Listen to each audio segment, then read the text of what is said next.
My sister and I will raise Hannah. You need to leave, my husband uttered coldly. I was shocked because he suddenly told me that we are getting divorced, and I couldn't find the words. To suddenly invite my sister-in-law into the house, and then try to kick me out, it's just too cruel. With my husband's merciless declaration, I was plunged into the depths of despair. I'm Janelle, 33 years old, and living with my husband and daughter. Our daughter, Hannah, is in the 2nd grade of elementary school. She's only 8, but she acts mature for her age, and she's grown up to be a lovely child, who cares about her family. My husband is an ordinary businessman, and his salary is not that great to say the most. When I consider future expenses, such as Hannah's education, and our retirement, I become increasingly anxious. I have made my own estimates of future expenses, and I came to the conclusion that my husband's income alone wouldn't be enough. So, when Hannah started elementary school, I decided to start working part-time. I started working at a supermarket nearby, and it was only a 5-minute walk from home, so it was very convenient for me. I was busy with taking care of my child, housework, and work, but I was living a somewhat fulfilling life. Dad, you left your shirt here after you took it off. Take your bag to your room, okay? Hannah said, crossing her arms, as my husband was relaxing on the couch after he came home from work. They say children imitate their parents, but is she imitating me? Maybe she is just at the age where she wants to act grown up. Watching Hannah like that, I felt a warm feeling inside. Sorry, I'll put them away right away. While he was trying to be funny, he did as our daughter said. Seriously, you are not a child, so be more responsible, Hannah said, puffing out her cheeks. By looking at this situation, I don't know who's the child here. As I prepared dinner, I said with a smile to my husband and Hannah. Hannah, still with her arms crossed, said, Dad's so sloppy, so I have to make sure I'm on top of everything. After saying that, she sighed, and made a gesture as if to say, oh well. Hannah's critiques continued. And, you have to do something about that belly of yours. It doesn't look good, and I'm embarrassed. My friends will laugh at me if my parent has a potbelly. When my husband was told this, he could only chuckle, while rubbing his protruding belly. I'm not in the position to say this, but my husband has gained more than 20 pounds in the past few years. In his younger days, he had a slim figure and a gentle demeanor, and it seemed that many women were attracted to him, including me. However, my husband no longer resembles his former self. He has just become an overweight middle-aged man. We've been together for 10 years, so I don't have any particular complaints, but from our daughter's point of view, who is at that age, he might become a subject of embarrassment. My husband laughed off Hannah's nagging with a casual okay. Then one day, while the three of us were having dinner, my husband's phone rang. It's bad manners to take a call during a meal, you know. Hannah scolded my husband, like a mother, and he lowered his head, saying, yeah, sorry. However, as soon as he saw the phone screen, his expression suddenly turned into a smile. It's from my older sister. Sorry, I'm going to take this call. My husband got up and put the phone to his ear. Sis, it's been a while. How have you been? Whether it was the joy of having a long-awaited conversation with his sister or not, my husband's eyes were sparkling. The last time I met my sister-in-law was 2 years ago. When Hannah graduated from kindergarten, we visited my parents-in-law, and by chance, my sister-in-law and her husband were also visiting them. My husband and I have been married for over 10 years, but I've met my sister-in-law only a few times. My interaction with her is very rare, but my husband often talks with her on the phone. My husband is the only son, and my sister-in-law is the only daughter in the family. My parents-in-law once told me that my husband has been attached to his older sister since he was young, always following her around. I thought, it's nice that they have a good relationship, so I didn't have any particular complaints.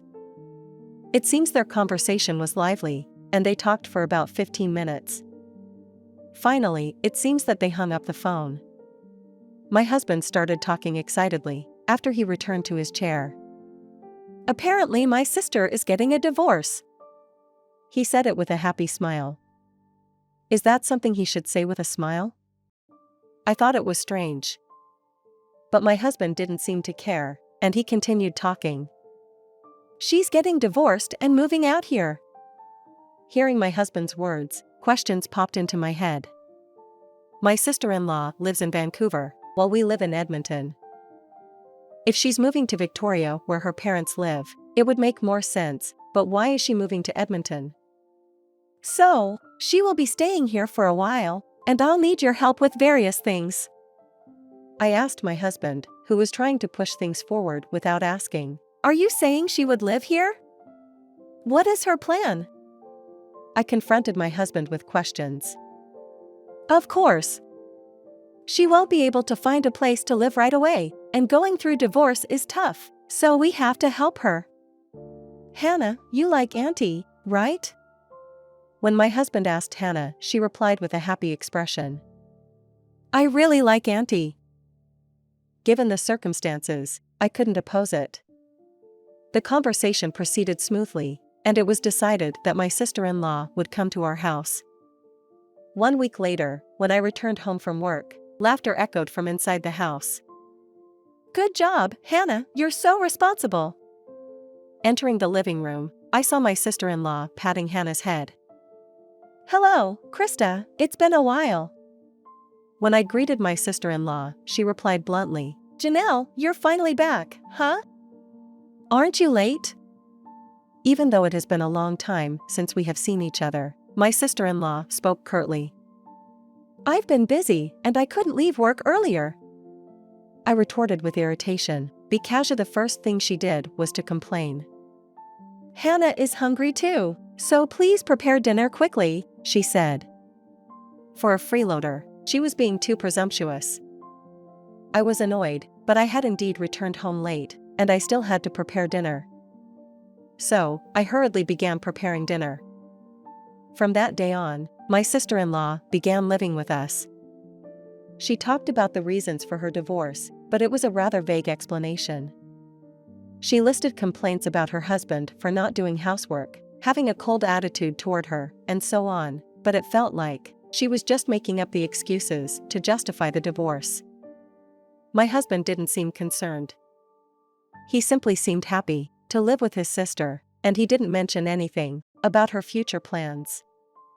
2 weeks had passed since my sister-in-law arrived. But it seemed she had no intention of looking for a new place or job. While it would be fine if she helped with household chores, but she mostly just lounged around at home. I even had to prepare meals, juggling it with my job. At least, she actively took care of Hannah, so I was able to hold back my complaints. When Hannah wasn't at home, my sister-in-law would either watch TV or play with her phone. This life continued, and my frustration only grew. One day, after my sister-in-law and Hannah had gone to bed, I vented my frustration to my husband. "How long are you planning to let your sister stay here? Wasn't she supposed to look for a place once she got here?" Then my husband said, "Why don't we just let her live in our house? Hannah is attached to her, and it's convenient to have her around, isn't it?" I couldn't believe what I was hearing from my husband. Even though she's his sister, there's a limit. I couldn't allow my sister-in-law, who neither works nor does any housework, to keep living in our house. It's not convenient at all. It's rather causing me stress. You should tell your sister to leave soon. I confronted my husband in a firm tone. However, my husband said with an irritated expression, "How can you say such a cruel thing? Tell my sister, who just got divorced and is heartbroken, to leave? I didn't think you were that kind of person." He was angry with me. I was filled with despair when I saw my husband defending my sister-in-law without caring about my hardships. I was beyond angry and even sad. I haven't seen any sign of my sister-in-law being heartbroken in her usual behavior. She has been spending her days lounging around, taking advantage of my husband and me, who never say anything. My frustration spread throughout my chest, and I lost the will to argue. Then my husband said to me, "Anyway, my sister will be living here for a while," and headed to the bedroom. I had never known that my husband was so attached to his sister. Could I find a way to conquer this situation? If I keep living with my sister-in-law, I will become insane from the stress. I shudder at the thought, but no solution comes to mind. I went to bed with a heavy heart, and I couldn't fall asleep for a long time.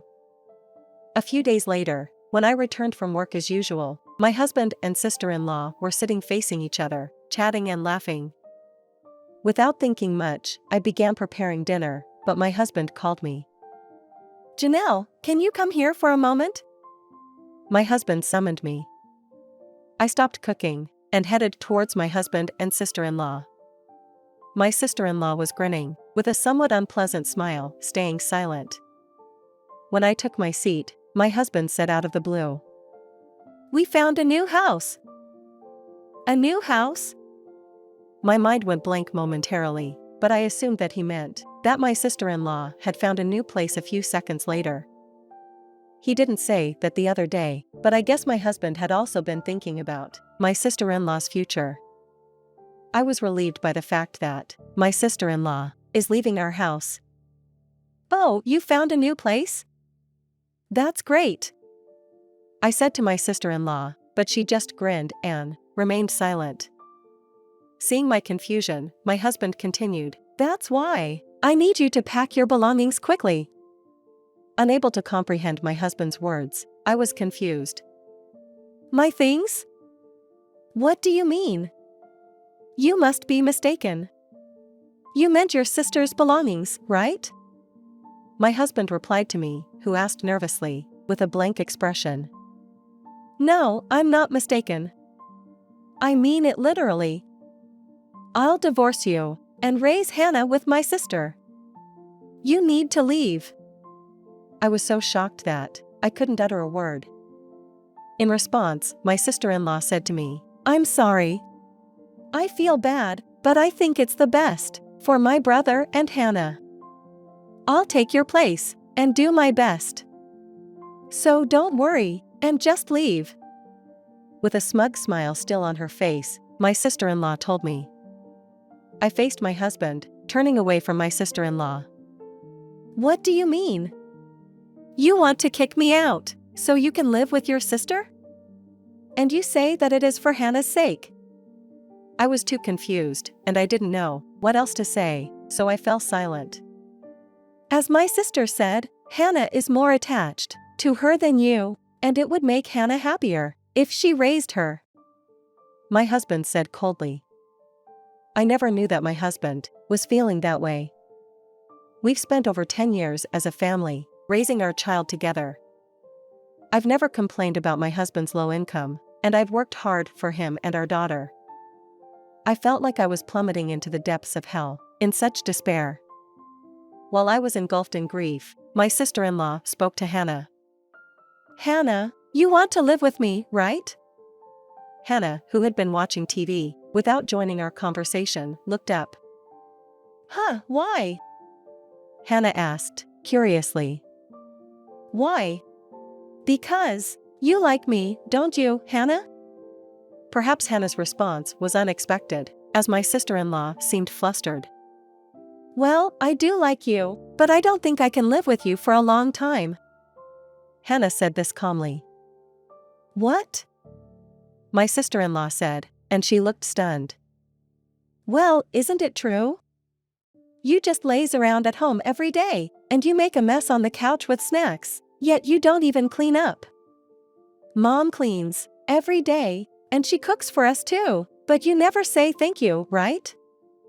Hannah's straightforward and sincere opinions left my sister-in-law speechless. "My teacher at school said that it's important to keep doing whatever it is every day. You'll never gain the skills to do for the things you are not doing right now. If Mom isn't here, we won't be able to have delicious meals, And the house will get dirty, right? I don't want to live with a couch potato like you. Hannah unloaded her thoughts onto my sister-in-law. Couch potato? Shocked by the harsh words, my sister-in-law said it in a funny voice. Seeing my sister-in-law in disarray, my husband also started to panic. Hannah, you love Dad, right? You want to live with Dad, don't you? My husband asked while being upset. I don't really want to live with Dad with a potbelly and the couch potato. Hannah said this with an innocent expression on her face. Besides, I love Mom the most, so I want to live with her. Hearing Hannah's words, my heart warmed up. Hannah is known for being smart and kind among teachers and parents at school. Hannah, who is clever, saw through my sister-in-law's dependence and my husband's unreasonableness. She is cornering my husband and sister-in-law, using her wits. I was moved and felt good at the same time. My husband and sister-in-law looked at each other, and they were flustered. There was more to Hannah's plan. You are okay with it too, right, Grandpa?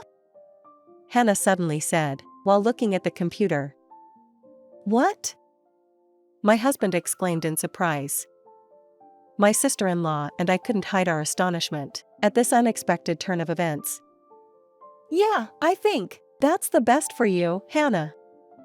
I heard a voice from inside the computer, telling her slowly.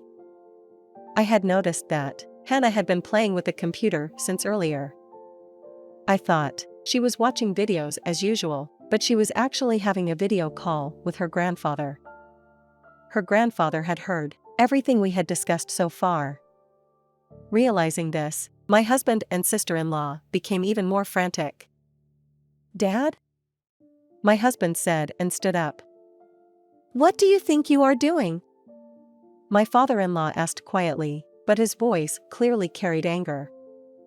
My husband and sister-in-law seemed to have sensed his anger that was simmering, like magma burning in the ground. Ted, it's not like that. My sister-in-law stammered, clearly flustered. My father-in-law started talking again. I've heard that you had run away from your house, leaving all the debt with your husband.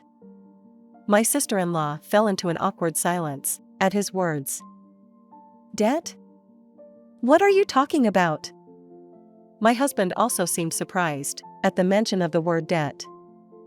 This is what my father-in-law told us. After she got married, my sister-in-law quit her job and became a full-time homemaker. Neglecting household chores, she kept going out to have fun. Furthermore, she splurged on luxury goods, and soon her allowance fell short. Out of a desire for spending money, she resorted to borrowing money. Her husband was too busy with work to notice her misconduct. My sister-in-law, unable to keep her head above water with debts, found a suitable reason, asked for a divorce, and came to our house, leaving all the debt with her husband. She just came running away, while making excuses to make it look like she was the victim. On top of that, she was planning to demand alimony. Her husband contacted my father-in-law, and the truth came to light. My husband, seemingly unaware of these facts, asked, Sis, what are they talking about? You never said anything about debt. This is completely different from what you told me. I only helped you because I felt bad for you, and you said that we can enjoy ourselves, using the alimony. What are we going to do now? Though he supported her scheme, my husband started blaming my sister-in-law. Both of them are beyond help, and I began to feel frustrated. Enough is enough. My father-in-law had enough of their selfishness. I'm coming over now. Be prepared, he hung up the phone after he said that. My husband and sister-in-law turned pale. What should we do? Your father's coming, and my husband will probably come too. My sister-in-law sought help from my husband, but he said, I can't do anything about it. In fact, I might get killed by Dad. Overwhelmed by my father-in-law's warning, my husband and sister-in-law lost their minds and had tears in their eyes. Hey, Janelle, please help us. My husband asked me, of all people, for help. I no longer had any affection for him. It's pitiful to seek help from someone you tried to abandon. You should live happily with your beloved sister. You with a potbelly and a couch potato. Feeling victorious, I looked down on my husband and sister-in-law. When I glanced at Hannah, she was wearing an innocent smile, even in the midst of this intense situation. She had defeated the monsters tormenting me. My little hero was right there. My husband and sister-in-law, fearing my father-in-law's visit, fled somewhere immediately. However, a few days later, they were caught by my father-in-law and my sister-in-law's husband. They were severely reprimanded. After that, we got divorced, as my husband had initially hoped. My husband begged for reconciliation, but I stubbornly refused. My ex-husband, who was abandoned by me and our daughter, lives a lonely life. My sister-in-law also got divorced, but didn't get any alimony, of course. She returned to her parents' home and now she is working tirelessly to repay her debts. Sometime after the divorce was successfully finalized, I got a job as a full-time employee at a design company, run by an acquaintance. I had worked at a design company before I got married, and my former boss, who had since started his own company, hired me. While it was my first time working in an office in a while, it wasn't a job I was unfamiliar with, and my colleagues were all great, so I have been enjoying my work and enjoying my days to the fullest. Since I receive child support from my ex-husband every month, I don't have any financial difficulties. Even though I am a single mother. Hannah was always a responsible child, and as she reached the upper grades of elementary school, she started taking the initiative to do household chores, like cooking and laundry. She's intelligent and kind, and it seems she's become a leader in her class at school. She's still talkative and known for speaking her mind, which makes the boys a little afraid of her. I chuckled when I heard that, but at the same time I was determined to learn from her. I'm doing my best every day to protect Hannah, but in reality, I might be the one being protected. I'll work hard again today, so that Hannah won't call me good-for-nothing alien. With that determination, I looked up at the blue sky and started heading to work again today.